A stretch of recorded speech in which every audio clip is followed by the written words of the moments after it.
Item ಯಾವುದೇ ಇರಲಿ try ಮಾಡಿ ಆಚಿ ಚಿಕನ್ ಮಸಾಲಾ. ರಾಜ್ಯ ಸರ್ಕಾರ ಸಂಪೂರ್ಣವಾಗಿ ದಿವಾಳಿಯಾಗಿದೆಯಾ? ಉಚಿತ ಯೋಜನೆಗಳ ಆರ್ಭಟದ ಮಧ್ಯೆ ಸಾರ್ವಜನಿಕರ ಜೀವ ಉಳಿಸುವ ಕನಿಷ್ಠ ಜವಾಬ್ದಾರಿಯು ಸರ್ಕಾರಿ ಸಂಸ್ಥೆಗಳಿಗೆ ಇಲ್ವಾ? ಇಂತಹದೊಂದು ಆಕ್ರೋಶ ಕಲ್ಯಾಣ ಕರ್ನಾಟಕ ಭಾಗದಲ್ಲಿ ವ್ಯಕ್ತವಾಗ್ತಾ ಇದೆ.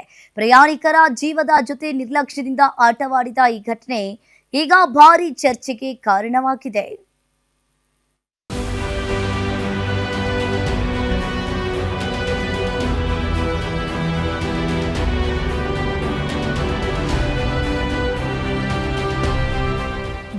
ಜಿಟಿ ಮಳೆ, ಕಗ್ಗತ್ತಲ ರಸ್ತೆಯಲ್ಲಿ ಹೆಡ್ಲೈಟ್ ಇಲ್ಲದೆ ಸಾಗುತ್ತಿರುವ ಸರ್ಕಾರಿ ಬಸ್ಸು.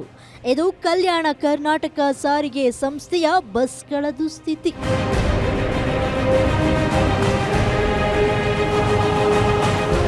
ಎಸ್, ರಾಜ್ಯ ಸರ್ಕಾರ ಸಂಪೂರ್ಣವಾಗಿ ದಿವಾಳಿಯಾಗಿದೆಯಾ ಅನ್ನೋ ಪ್ರಶ್ನೆ ಮೂಡ್ತಾ ಇದೆ. ಕತ್ತಲಲ್ಲಿ ಬಸ್ಸಿನಲ್ಲಿ ಹೆಡ್ಲೈಟ್ ಇಲ್ಲದೆ ಕೇವಲ ಮೊಬೈಲ್ ಟಾರ್ಚ್ ಬೆಳಕಿನಲ್ಲೇ 90 ಕಿಲೋಮೀಟರ್ ಬಸ್ ಓಡಿಸುವ ಘಟನೆ ಕಲಬುರಗಿ ಚಿಂಚೋಳಿ ಮಾರ್ಗದಲ್ಲಿ ನಡೆದಿದೆ.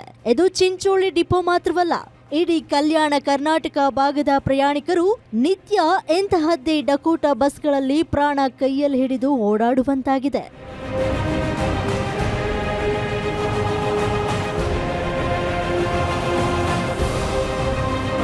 ಲಕ್ಷಾಂತರ ಕಿಲೋಮೀಟರ್ ಓಡಿ ಗುಜರಿ ಸೇರಬೇಕಾದ ಹಳೆ ಬಸ್ಗಳನ್ನ ಕನಿಷ್ಠ ಫಿಟ್ನೆಸ್ ತಪಾಸಣೆ ಇಲ್ಲದೆ ನಿತ್ಯ ರಸ್ತೆಗಿಳಿಸಲಾಗ್ತಾ ಇದೆ.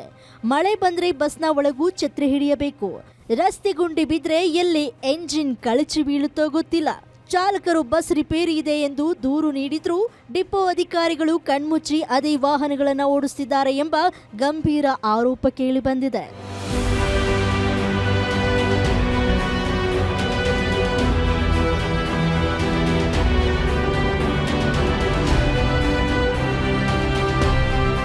ಇನ್ನು ಶಕ್ತಿ ಯೋಜನೆ ಬಂದ ಮೇಲೆ ಮಹಿಳೆಯರು ಸೇರಿದಂತೆ ಲಕ್ಷಾಂತರ ಪ್ರಯಾಣಿಕರು ಸರ್ಕಾರಿ ಬಸ್ಗಳನ್ನೇ ನಂಬಿದ್ದಾರೆ. ಆದರೆ ನಿಯಮಕ್ಕೆ ಬರುವ ಆದಾಯ ಎಲ್ಲಿ ಹೋಗ್ತಿದೆ? ಬಸ್ಗಳ ಸರಿಯಾದ ನಿರ್ವಹಣೆಗೆ ಹಣವಿಲ್ವೇ? ಚಿಂಚೋಳಿ ಘಟನೆಗೆ ಕೇವಲ ಅಧಿಕಾರಿಗಳಿಗೆ ನೋಟಿಸ್ ನೀಡಿದ್ರೆ ಸಾಲದು. ಕಲ್ಯಾಣ ಕರ್ನಾಟಕದ ಜನರಿಗೂ ಸುಸಜ್ಜಿತ ಸುರಕ್ಷಿತ ಹೊಸ ಬಸ್ಗಳನ್ನ ನೀಡಬೇಕಾಗಿದೆ. ಈಗಲಾದರೂ ಸಾರಿಗೆ ಸಚಿವರು ಈ ಭಾಗದ ಬಸ್ಗಳ ಸ್ಥಿತಿ ಸುಧಾರಿಸ್ತಾರಾ? ಕಾದು ನೋಡಬೇಕಾಗಿದೆ. Srikanth Biral, guarantee news, Kalaburagi.